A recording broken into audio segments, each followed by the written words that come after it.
सभी प्यारे दोस्तों का स्वागत है सार्थक कोचिंग क्लास में। जैसा कि आप सभी साथियों को पता है, हमारी पॉलिटी की सभी एक दिवसीय एग्जाम्स के लिए कंप्लीट पॉलिटी की चैप्टर वाइज क्लास चल रही है, जिसमें हमने बहुत सारे चैप्टर कंप्लीट कर लिए हैं। ठीक है दोस्तों, यदि आपने इससे पहले की क्लासेस नहीं देखी तो उनको अवश्य देख लें। उसकी लिंक मैंने आपको नीचे डिस्क्रिप्शन में दे दी है। ठीक है दोस्तों, आज जो हमारा नया टॉपिक है उसका नाम है संविधान की प्रस्तावना। क्या पढ़ेंगे दोस्तों? हम प्रस्तावना के बारे में पढ़ेंगे और हमारे जो संविधान है उसमें से प्रमुख स्रोत यानी कहाँ कहाँ से क्या क्या लिया गया है, किस किस देश से कौन कौन से शब्द लिए गए हैं, उनके बारे में पढ़ेंगे। ठीक है दोस्तों, ये क्लास आपके लिए अति महत्वपूर्ण होने वाली है, तो इस क्लास को शुरू से लेकर अंत तक अवश्य देखिए। ठीक है दोस्तों, चलिए अपनी क्लास स्टार्ट करते हैं बिना देर के हुए। लेकिन उससे पहले जो प्यारे दोस्त नए हो चैनल को सब्सक्राइब कर लेंगे, वीडियो को लाइक कर देंगे, दोस्तों में शेयर कर देंगे। ठीक है दोस्तों, चलिए अपनी क्लास स्टार्ट करते हैं। देखिए दोस्तों, सबसे पहले हम पढ़ लेते हैं भारतीय संविधान की प्रस्तावना के बारे में क्या क्या बात है और वे कहाँ से लिए गई हैं, हमने प्रस्तावना कैसे ली है। ठीक है दोस्तों, इसके बारे में जान लेते हैं।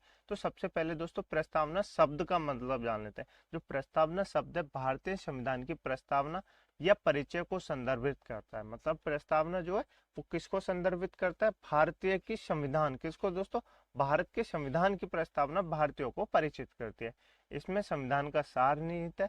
भारतीय संविधान की प्रस्तावना को संविधान का पहचान पत्र भी कहा जाता है। जैसे होता है ना दोस्तों पहचान पत्र, जैसे आप माई सेल्फ लिखते हैं तो वो क्या है दोस्तों? आपके लिए पहचान पत्र है। आपका पहचान पत्र ही तो माई सेल्फ या बायोडाटा। इसी तरह प्रस्तावना जो है भारतीय संविधान का क्या है दोस्तों? पहचान पत्र है। क्या है दोस्तों? पहचान पत्र है। ठीक है दोस्तों, नेक्स्ट दोस्तों भारतीय संविधान का प्रस्तावना उद्देश्य प्रस्ताव पर आधारित है। उद्देश्य प्रस्ताव कौन लाया था? पंडित नेहरू लाए थे। ठीक है दोस्तों, जिसने पंडित नेहरू ने तैयार किया था और प्रस्तुत किया गया था तथा संविधान सभा द्वारा संगठित किया गया था। देखिए दोस्तों, मैंने आपको पहले बताया था पिछली क्लास में, आपने पढ़ा होगा तो बिल्कुल आपको याद होगा। उद्देश्य प्रस्ताव पंडित नेहरू द्वारा लाया गया। ठीक है दोस्तों, उसको क्या माना गया? उसी के आधार पर प्रस्तावना को प्रस्तुत किया गया और उसी को प्रस्तावना मान लिया गया। ठीक है दोस्तों, प्रस्तावना को सन 1976 के 42वें संविधान संशोधन अधिनियम द्वारा, जिसको क्या कहा जाता है? लघु संविधान कहा जाता है। किसको कहा जाता है? 42वें संविधान संशोधन को क्या कहा जाता है? लघु संविधान कहा जाता है। ठीक है दोस्तों, ये आप याद रखेंगे। द्वारा अनुरोध किया गया, जिसमें 3 नए शब्द जोड़े गए। प्रस्तावना में 3 नए शब्द जोड़े गए। कौन कौन से जोड़े गए दोस्तों? समाजवादी, धर्मनिरपेक्ष और अखंडता। कौन कौन से जोड़े गए दोस्तों?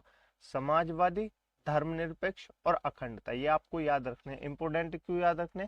आपसे एग्जाम में पूछता है दोस्तों कि 42वें संविधान संशोधन द्वारा प्रस्तावना में कौन कौन से 3 शब्द जोड़े गए। तो आपको याद रखना है समाजवादी, धर्मनिरपेक्ष और अखंडता, ये 3 शब्द जोड़े गए। ठीक है दोस्तों, इतना आप याद रखेंगे, बिल्कुल याद रखेंगे। संविधान को क्या कहा जाता है? संविधान की प्रस्तावना को संविधान का पहचान पत्र कहा जाता है। क्या कहा जाता है दोस्तों? पहचान पत्र कहा जाता है। ये किसने पेश किया था? पंडित नेहरू के उद्देश्य प्रस्ताव के द्वारा इसका प्रस्तावना हुआ। ठीक है दोस्तों, अब जान लेते हैं दोस्तों प्रस्तावना की कुछ महत्वपूर्ण बातें। क्या जान लेते हैं दोस्तों? कुछ महत्वपूर्ण बातों के बारे में जान लेते हैं। जैसे संविधान की प्रस्तावना को संविधान की कुंजी कहा जाता है। क्या कहा जाता है दोस्तों? संविधान की प्रस्तावना को संविधान की कुंजी कहा जाता है। उसके बाद दोस्तों प्रस्तावना के अनुसार संविधान के अधीन समस्त शक्तियों का केंद्र, बिंदु अथवा स्रोत भारत के लोग ही हैं। देखिए दोस्तों, संविधान क्या कह रहा है? संविधान के अधीन जितना भी संविधान, आपने संविधान की इमेज देखी होगी, उसका जो पहला पेज है उसमें लिखा हुआ है हम भारत के लोग। तो भारत के लोगों को जो प्रस्तावना है, भारत के लोगों के आधार पर संविधान की वो बनाया गया है। ठीक है दोस्तों, तो आप ये याद रखेंगे। प्रस्तावना में लिखित शब्द यथा हम भारत के लोग, देखिए दोस्तों लिख रहा है ना, इस संविधान को अंगीकृत करते हैं, भारतीय लोगों की सर्वोच्च संप्रभुता का उद्घोष करते हैं। तो देखिए दोस्तों, इसमें क्या क्या बताया गया है? प्रस्तावना में लिखा है हम भारत के लोग, जो इस संविधान को अंगीकृत करते हैं, भारतीय लोगों की सर्वोच्च संप्रभुता का उद्घोष करते हैं, ये बताया गया है प्रस्तावना में। ठीक है दोस्तों, नेक्स्ट है प्रस्तावना का न्यायालय में परिवर्तित नहीं किया जा सकता। यह निर्णय यूनियन ऑफ इंडिया बनाम मदन गोपाल सन 1957 के निर्णय में घोषित किया। क्या दोस्तों? प्रस्तावना को न्यायालय में परिवर्तित नहीं किया जा सकता। क्यों कि नहीं किया जा सकता? क्योंकि यह निर्णय सन 1957 में यूनियन ऑफ इंडिया बनाम मदन गोपाल के निर्णय में घोषित किया। क्यों कहा दोस्तों? इसके बाद ये कैंसिल हो गया दोस्तों। क्या हो गया? कैंसिल हो गया। आपको क्या याद रखना है? आपको ये विवाद याद रखना है। क्या याद रखना है? आपको ये विवाद याद रखना है, यूनियन ऑफ इंडिया बनाम मदन गोपाल, ये आपको विवाद याद रखना है। ठीक है दोस्तों, बरोडी यूनियन वाद हुआ, जिसमें सन 1960 में सर्वोच्च न्यायालय ने प्रस्तावना को संविधान का अंग नहीं माना और इसीलिए इसे संशोधन नहीं किया जा सकता। जब बरोडी में यूनियन विवाद हुआ 1960 में, तो सर्वोच्च न्यायालय ने प्रस्तावना को संविधान का अंग नहीं माना। अब जब संविधान का अंग नहीं होगा तो इसमें संशोधन कैसे कर लेंगे? संशोधन तो हम उसी में तो कर सकते हैं जो संविधान के भाग हैं, उन्हीं में तो संशोधन कर सकते हैं। लेकिन प्रस्तावना को तो संविधान ने क्या, सर्वोच्च न्यायालय ने क्या नहीं माना? प्रस्तावना को संविधान का अंग नहीं माना, तो उसमें संशोधन कैसे कर सकते हैं? लेकिन सर्वोच्च न्यायालय के केशवानंद भारती बनाम केरल राज्यवाद में सन 1973 में कहा गया कि प्रस्तावना संविधान का अंग है, इसीलिए संसद इसमें संशोधन कर सकती है। क्या दोस्तों? संसद इसमें संशोधन कर सकती है। देखिए दोस्तों, मैं आपको बताता हूँ। सबसे पहले क्या हुआ? यूनियन ऑफ इंडिया बनाम मदन गोपाल विवाद हुआ सन 1957 में, जिसमें यह निर्णय लिया गया कि प्रस्तावना जो है वो न्यायालय में परिवर्तित नहीं की जा सकती। एक फिर बरोडी यूनियन वाद हुआ 1960 में। सर्वोच्च न्यायालय में उसने कहा कि प्रस्तावना जो है भारतीय संविधान का अंग नहीं है। अब भारतीय संविधान का अंग नहीं है तो उसमें संशोधन तो कर ही नहीं सकते। संशोधन तो हम उसी में तो कर सकते हैं जो भारतीय संविधान के अंग हो, लेकिन प्रस्तावना तो भारतीय संविधान का अंग ही नहीं है। फिर उसके बाद जब सर्वोच्च न्यायालय में केशवानंद भारती बनाम केरल राज्य विवाद हुआ सन 1973 में, तो उसमें संविधान सर्वोच्च न्यायालय ने कहा कि प्रस्तावना जो है वो संविधान का अंग है और इसमें संसद इसमें संशोधन कर सकती है। लेकिन क्या दोस्तों, इसी वाद में सर्वोच्च न्यायालय ने कहा संसद परिवर्तन तो कर सकती है, लेकिन संविधान के मूल ढांचे में परिवर्तन नहीं होना चाहिए। मैं बताऊं दोस्तों आपको क्या कह रहे हैं। देखिए दोस्तों, संविधान सर्वोच्च न्यायालय ने ये तो कह दिया कि परिवर्तन तो कर सकते हो, संसद परिवर्तन तो कर सकती है, लेकिन इसके परिवर्तन से जो हमारा संविधान है उसके मूल ढांचे में परिवर्तन नहीं होना चाहिए। क्या दोस्तों? उसके मूल ढांचे में परिवर्तन नहीं होना चाहिए। ये आप याद रखेंगे। ये हो गई दोस्तों प्रस्तावना की कुछ महत्वपूर्ण बातें जो आपको याद रखनी है। और ये जो विवाद है इनके तारीख भी आप याद रखिए, डेट भी आप याद रखिए। ठीक है दोस्तों, आगे चलिए अब जान लेते हैं दोस्तों, अब जान लेते हैं जो हमने विदेशी स्रोत लिए, भारतीय संविधान के विदेशी स्रोतों के बारे में जान लेते हैं। देखिए दोस्तों, आपको पता है हमारा संविधान अलग से तो बना नहीं है, हमने दूसरे देशों के कुछ प्रमुख संशोधन लिए, कुछ उनकी वो लिए प्रणाली, तो उनके लिए के और अपना कुछ लगा के तभी तो हमने संविधान बनाया है। तो उन्हीं के बारे में जान लेते हैं कि जो विदेशी स्रोत हैं उसमें से हमने क्या क्या लिया है। देखिए दोस्तों, भारतीय संविधान के अनेक देशी और विदेशी स्रोत हैं, लेकिन भारतीय संविधान पर सबसे अधिक प्रभाव किसका दिखता है? भारतीय शासन अधिनियम 1935 का दिखता है। किसका दिखता है? भारतीय शासन अधिनियम 1935 का दिखता है। ठीक है दोस्तों, आपको याद क्या रखना है। देखिए दोस्तों, हमने बहुत सारे देशों से कुछ ना कुछ लिया है। क्या दोस्तों? कुछ ना कुछ लिया है उनके संविधान से, लेकिन हमारा जो संविधान है उसमें 70% भाग जो है वो भारतीय शासन अधिनियम 1935 से लिया गया है। किससे लिया गया?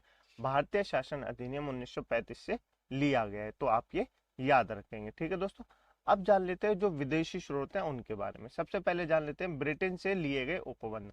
हमने ब्रिटेन से क्या क्या लिया है? तो दोस्तों क्या लिया? एक तो संसदीय शासन लिया है। क्या दो लिया है दोस्तों? संसद में जो शासन होता है वो लिया है। बहुल मत प्रणाली लिए, विधि के समक्ष क्षमता लिए, विधि निर्माण प्रक्रिया लिए, रिट या आलेख लिए, राष्ट्रपति का अभिभाषण लिया है, एकल नागरिकता लिए और नाभिनंद संबंध लिया है। तो आपको ये सब याद रखने, मैं बताऊं आपको क्या क्या याद रखने। देखिए दोस्तों, आपको याद रखने एकल नागरिकता हमने कहाँ से ली है, तो आपसे एग्जाम में पूछे जाएंगे, इसलिए मैं आपको इंपोर्टेंट नोट करा रहा हूँ।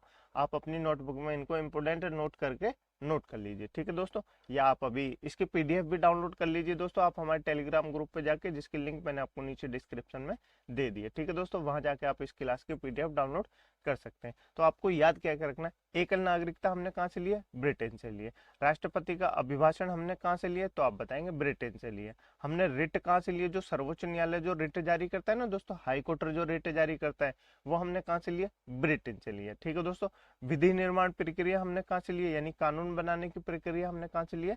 तो ब्रिटेन से लिए। कहाँ से लिए? ब्रिटेन से लिए। ठीक है दोस्तों, विधि के समक्ष क्षमता कहाँ से लिए? हमने ब्रिटेन से लिए। और ये आपको याद रखना है, संसदीय शासन हमने कहाँ से लिया? ब्रिटेन से लिया। तो आपको इतनी सारी चीजें याद रखनी है। तो आपको याद क्या क्या रखना है ये मैंने आपको बता दिया। ठीक है दोस्तों, इंपोर्टेंट नोट कर लिया? बिल्कुल कर लिया होगा। आगे चलिए आगे चलते हैं। अब जान लेते हैं दोस्तों, हमने अमेरिका यानी संयुक्त राज्य अमेरिका से क्या क्या लिया है। ठीक है दोस्तों, तो हमने अमेरिका से क्या क्या लिया है? संयुक्त राज्य अमेरिका से हमने लिया है मूल अधिकार लिए। क्या लिया है दोस्तों? मूल अधिकार लिए यानी फंडामेंटल राइट लिए, उसके बाद न्यायिक पुनरावलोकन लिया है, राष्ट्रपति पर महाभियोग चलाते कैसे हैं वो लिया है, निर्वाचन राष्ट्रपति का जो निर्वाचन है वो कैसे होता है वो लिया है, उपराष्ट्रपति का पद लिया है, विधि के समान संरक्षण लिया है, स्वतंत्र न्यायपालिका लिया है, सामुदायिक विकास कार्यक्रम लिया है, संविधान की सर्वोच्चता लिए, वित्तीय आपात लिए और उच्चतम न्यायालय या उच्चतम न्यायालय के न्यायाधीशों को हटाने की प्रक्रिया लिए। तो आपको याद क्या क्या रखना है ये मैं आपको बता देता हूँ। देखिए दोस्तों, आपको याद रखना है मूल अधिकार हमने कहाँ से लिए, अमेरिका से लिए। कहाँ से लिए, अमेरिका से लिए। न्यायिक पुनरावलोकन कहाँ से लिए, अमेरिका से लिए। राष्ट्रपति पर महाभियोग चलाने की प्रक्रिया कहाँ से लिया, हमने अमेरिका से लिए। राष्ट्रपति का पद कहाँ से लिया है, निर्वाचन की विधि कहाँ से लिया, अमेरिका से लिया। उपराष्ट्रपति का पद कहाँ से लिया, अमेरिका से लिया। विधि का संबंध संरक्षण कहाँ से लिया है, हमने अमेरिका से लिया है। ठीक है दोस्तों, स्वतंत्र न्यायपालिका हमने कहाँ से लिए, अमेरिका से लिए। और ये आपको याद रखना है, वित्तीय आपात हमने कहाँ से लिए, अमेरिका से लिए। ठीक है दोस्तों, एक आपको ये भी याद रखना है, उच्चतम न्यायालय या उच्च न्यायालय के न्यायाधीशों को हटाने की जो प्रक्रिया है वो हमने कहाँ से लिए, अमेरिका से ली है। ठीक है दोस्तों, इतना याद रखेंगे, बिल्कुल याद रखेंगे। आगे चले, चलिए आगे चलते हैं। अब जान लेते हैं दोस्तों हमने सोवियत संघ यानी यूएसएसआर जो अब वर्तमान में रूस है। क्या दोस्तों, जो अब वर्तमान में रूस है उसको पहले क्या कहते थे, पहले यूएसएसआर कहा जाता था। ठीक है दोस्तों, तो हमने सोवियत संघ से क्या क्या लिया है दोस्तों, सोवियत संघ से मूल कर्तव्य लिए। क्या लिए, मूल कर्तव्य लिए, फंडामेंटल ड्यूटीज लिए। और क्या लिया है दोस्तों, पंचवर्षीय योजना लिए। क्या लिए, पंचवर्षीय योजना लिया। और क्या लिया है दोस्तों, कनाडा के संविधान से हमने क्या क्या लिया, ये सब आपको याद रखना है, तो थोड़े थोड़े आप याद रख सकते हैं। कनाडा से हमने क्या क्या लिया, कनाडा से राज्यों के संघ लिए, संघीय व्यवस्था लिए, राज्यपाल की नियुक्ति विशेष प्रक्रिया लिए, राज्यपाल द्वारा विधेयक राष्ट्रपति के लिए आरक्षित रखना, ये भी हमने लिया है। ठीक है दोस्तों, ऑस्ट्रेलिया के संविधान से हमने क्या क्या लिया है दोस्तों, समवर्ती सूची का प्रावधान लिया है, समवर्ती सूची का प्रावधान लिया है, प्रस्तावना की भाषा लिए,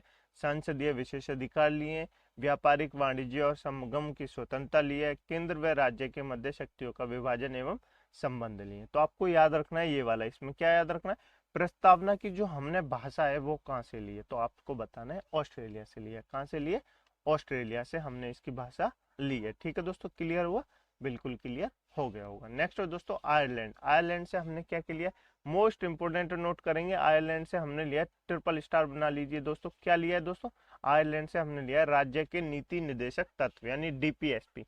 ये एग्जाम में बहुत पूछा जाता है कि हमने डीपीएसपी किस देश के संविधान से लिए, तो आप बताएंगे आयरलैंड के संविधान से लिए हैं। ठीक है दोस्तों, आपातकालीन उपबंध कहाँ से लिए, हमने आयरलैंड से लिए। कहाँ से लिए, आयरलैंड से लिए। राष्ट्रपति की निर्वाचन प्रणाली कहाँ से लिए, आयरलैंड से लिए। और राज्यसभा में मनोनीय जो होते हैं ना, कला विज्ञान साहित्य समाज से जिसको राष्ट्रपति निर्वाचित करता है 12 ऐसे सदस्यों को, वो कहाँ से लिए हमने दोस्तों, आयरलैंड से लिया। कहाँ से लिया, आयरलैंड से लिया है। ठीक है दोस्तों, नेक्स्ट है जापान। जापान से हमने क्या लिया है दोस्तों, जापान से हमने लिया है दोस्तों अनुच्छेद 21 की शब्दावली, विधि की स्थापित प्रक्रिया, जो हमने लिए कहाँ से, जापान से लिए। ये आप इतना इंपोर्टेंट नहीं याद रखेंगे, बाकी आप देख लेंगे।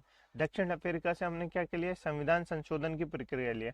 ट्रिपल स्टार बना लीजिए दोस्तों एक और बार, संविधान संशोधन की हमने प्रक्रिया कहाँ से लिया, तो आप बताएंगे दक्षिण अफ्रीका, साउथ अफ्रीका से लिए। ठीक है दोस्तों, राज्य विधानमंडल द्वारा राज्य विधानसभा में अनुमानित प्रतिनिधि कहाँ से लिए, हमने दक्षिण अफ्रीका से लिए। ठीक है दोस्तों, चलिए आगे चले, आगे जान लेते हैं दोस्तों। जर्मनी से हमने क्या लिया, जर्मनी से लिए हैं दोस्तों आपातकाल के दौरान राष्ट्रपति को मूल अधिकारों को निलंबन संबंधी शक्तियां, जब आपातकाल लगता है ना दोस्तों, तो उसमें हमारे फंडामेंटल जो राइट्स होते हैं उनके निलंबन संबंधी जो शक्तियां हैं उसको राष्ट्रपति की हमने जर्मनी से ली है। कहाँ से लिए, जर्मनी से ली है।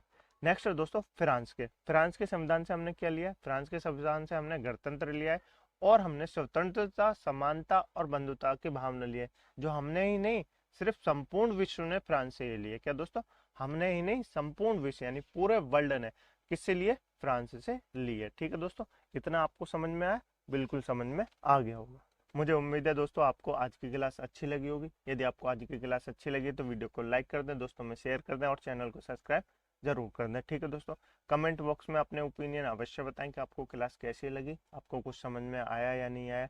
यदि आप हमसे कुछ और चाहते हैं तो वो भी बता सकते हैं। ठीक है दोस्तों, कमेंट करके ज़रूर बताएं कि आपको क्लास कैसी लगी। इस क्लास की PDF डाउनलोड करने के लिए आप हमारे टेलीग्राम ग्रुप को ज्वाइन कर सकते हैं, जिसकी लिंक मैंने आपको नीचे डिस्क्रिप्शन में दे दी है। ठीक है दोस्तों, मिलते हैं अगली क्लास में एक नए टॉपिक के साथ। तब तक के लिए अपना ध्यान रखिएगा और अपना रिवीजन अवश्य करते रहिए। ठीक है दोस्तों, जब तक आप रिवीजन नहीं करेंगे और नोट्स नहीं बनाएंगे तब तक आपको कुछ समझ में नहीं आएगा। ठीक है दोस्तों, तो नोट्स भी बनाते रहिए। ठीक है दोस्तों, मिलते हैं अगली क्लास में एक नए टॉपिक के साथ। तब तक के लिए अपना ख्याल रखिएगा। जय हिंद, जय भारत।